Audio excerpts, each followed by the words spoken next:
Assalamualaikum warahmatullahi wabarakatuh. Perkenalkan, saya Desinta Setiawan Putri dengan NIM akhir 0034. Di sini saya akan menjelaskan mengenai SQL injection.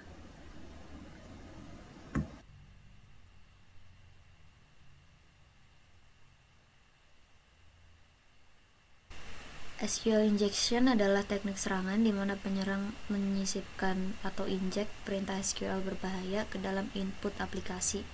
Nah, seperti from login. Tujuannya untuk mengakses atau memanipulasi database secara tidak sah. Nanti di contoh ini kita akan menggunakan petik 1 atas spasi or spasi petik atas 1 petik atas sama dengan petik atas 1. Nah, query ini tuh nanti selalu benar sehingga login bisa berhasil tanpa password yang valid. Dampaknya pada SQL ini tuh bisa membocorkan data sensitif, menghapus atau mengubah data, mengambil alih akses administrator.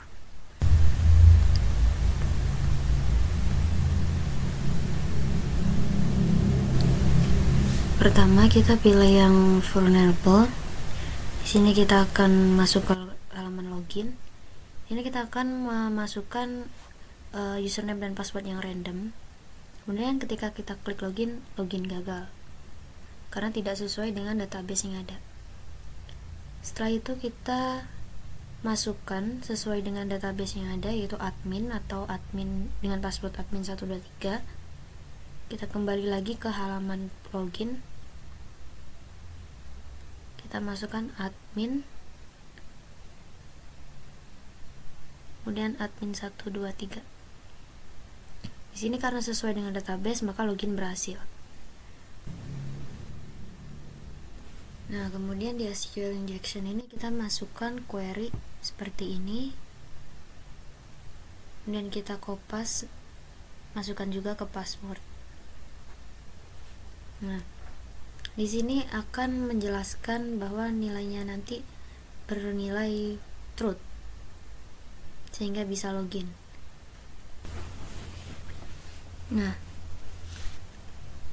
di variabel SQL sama dengan, jadi di variabel username dan variabel password ini select semua atribut dari tabel user, di mana username itu sama dengan bla bla bla dan password itu sama dengan bla bla bla. Misal password dan username tidak sesuai dengan database tabel user, sistem ini akan membaca false.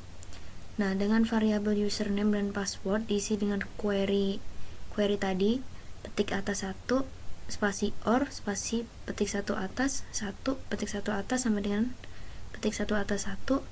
Nah, maka otomatis sistem akan terbaca bernilai true, dimana ketika username dan passwordnya itu bernilai true, nah berarti where mengizinkan akses masuk. Nah, ini dalam filtering dia tidak akan terbaca, tapi menjadikan nilai true pada password dan username sehingga sistem mengizinkannya untuk masuk. Kita akan kembali lagi ke ini, halaman login, kemudian kita klik login. Nah, login berhasil. Nah, sekarang kita akan kembali ke cara mitigasi. Nah, ini kita akan masukkan query yang OR tadi. Kita akan masukkan query ini sama passwordnya sama. Kita masukkan query sama seperti username. Kita coba login. Nah, ini kita tidak bisa masuk. Sekarang kita mundur lagi, kita isi sesuai dengan data tabel pada database.